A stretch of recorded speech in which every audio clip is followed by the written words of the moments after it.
تخيل كده إنك ماسك العالم كله، بس في نقطة تراب. النقطة الصغيرة دي هي المفتاح اللي بيغير كل حاجة حوالينا، من علاج السرطان لتصليح الموبايل لحد حتى تصنيع أكل المستقبل.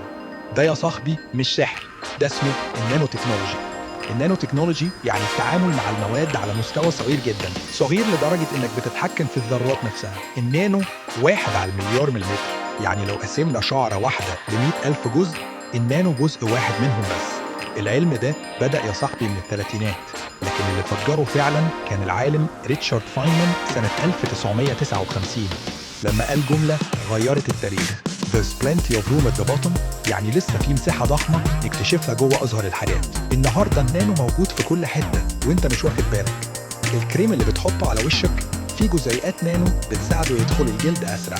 شاشة الموبايل اللي ضد الخدوش معمول فيها طبقة نانو سيليكون، والملابس اللي بتقاوم المية معمول فيها ألياف نانو كمان. بس الجمال الحقيقي في الطب، تخيل روبوت نانو حجمه أصغر من خلية دم داخل جوه جسمك يصلح خلية مصابة، أو يوصل دواء مباشرة للسرطان من غير ما يضر باقي الجسم. الكلام ده مش خيال علمي، ده بيتنفذ فعلا دلوقتي في جامعات زي MIT وستانفورد. العلماء كمان بيستخدموا النانو في صناعة البطاريات بتتشحن أسرع 10 مرات، وأجهزة كمبيوتر أصغر من عقلة الإصبع.